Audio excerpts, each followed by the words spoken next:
You wake up. Your alarm rings. You stare at the ceiling and think, today, I'll be disciplined. 5 minutes later, you're scrolling your phone like a raccoon who just discovered Wi-Fi. Sound familiar? We all want self-discipline. We admire it. We watch videos about it. We even buy planners because we think this one will finally fix us. But there's one small problem. Self-discipline is exhausting.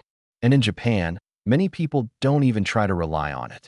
Instead, they use a simple habit that makes self-discipline almost unnecessary. No motivation speeches. No willpower battles. No yelling at yourself in the mirror like a movie character. Just a quiet system that works in the background. Let me show you how it works.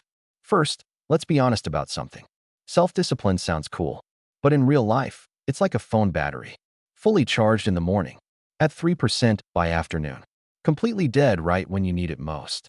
You wake up thinking, I'll study for 2 hours today. Then life happens. Messages, noise, tired brain, hunger. That one random video that somehow turns into a 45-minute binge. And suddenly, your discipline disappears. You think, what's wrong with me? Nothing. You're human. Japanese culture figured this out a long time ago. Instead of asking, how do I force myself to do hard things? They ask a different question. How do I make the right action the easiest action? That's the habit. And it's beautifully simple.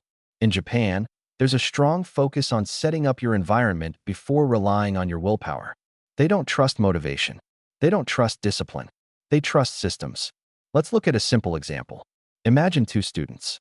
Student A says, I'll study every night at 8 p.m. Student B sets up their desk like this. Notebook already open. Pen placed neatly on top. Phone kept in another room. Chair pushed in, ready to sit. Same goal. Very different approach. Guess who studies more consistently? Student B. Not because they're more disciplined, but because starting feels almost automatic. In Japan, this idea is everywhere. Train stations are designed so people naturally walk in orderly lines. Classrooms are set up so cleaning feels normal, not annoying.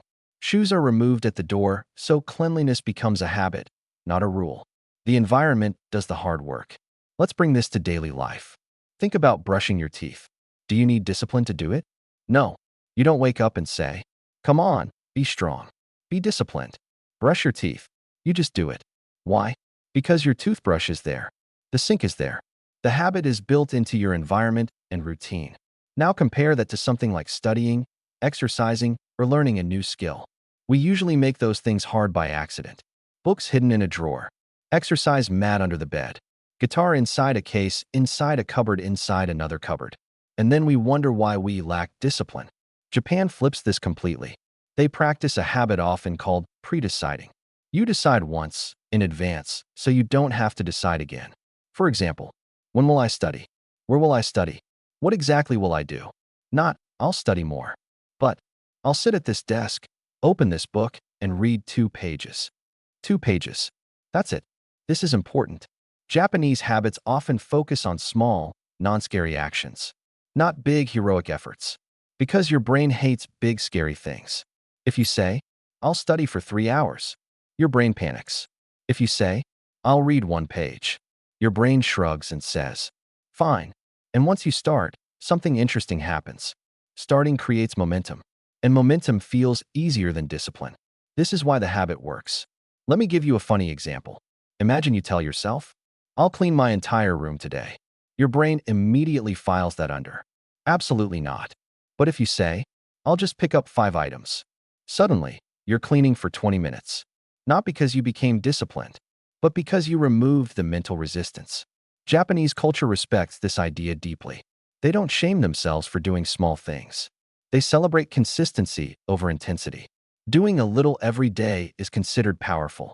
Doing a lot once is considered unreliable. Now let's talk about another sneaky part of this habit. Visual cues. In Japan, visual reminders are everywhere. Signs, labels, clear layouts.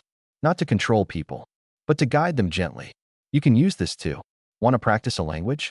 Leave the book on your desk. Put a sticky note on your wall. Change your phone language. Want to drink more water? Put a bottle in front of you. Not in the fridge. Not in another room. In front of your face. The habit isn't be disciplined. The habit is make the good choice visible. Now here's the part most people miss. This habit removes guilt. When you rely on discipline, failure feels personal. You think, I'm lazy, I'm weak, I can't stick to anything. But when you rely on systems, failure becomes feedback. Oh, this setup didn't work. Let me adjust it. No drama, no self-hate, no motivational meltdown at 2 a.m. Just small tweaks. That mindset is very Japanese. Quiet improvement, little by little, no big emotional swings. Even the word often associated with Japanese improvement reflects this. It means continuous, tiny improvement, not overnight transformation. Now let's apply this to something real. Let's say you want to exercise. Most people say, I need more discipline. Japanese habit approach says, let's make exercise unavoidable. You put your workout clothes next to your bed, shoes ready, mat visible. You don't aim for 1 hour. You aim for 5 minutes. 5 minutes is hard to argue with. Your brain can't say, I don't have time, because it's 5 minutes. And if you stop after 5 minutes, you still win. That's the rule. Winning is showing up. Over time, your identity changes. You stop saying, I'm trying to exercise. You start saying, I'm someone who moves every day. No discipline required. Just repetition. Here's another example. Studying or working. Instead of saying, I'll focus today, you say, I'll sit at my desk at 7 p.m. and open my notebook. That's the goal. Not finishing, not understanding everything, just opening the notebook. The Japanese habit teaches this. Action comes before motivation, not after. Most people wait to feel motivated. Japanese systems assume motivation is unreliable, so they design life around that truth. And honestly, that's kind of comforting. You don't have to be strong every day. You don't have to feel inspired. You don't have to be perfect. You just need a setup that gently pushes you forward. Think of it like a moving walkway at the airport. You're still walking, but it's helping you. That's the habit. And the best part? Once the habit is in place, self-discipline becomes unnecessary. Not because you became superhuman, but because you stopped fighting your own brain. You stopped demanding heroism and started building systems. So next time you think, I need more discipline, pause. Ask a better question. How can I make this easier to start? Move one object. Change one location. Reduce one step. That's how the Japanese habit works.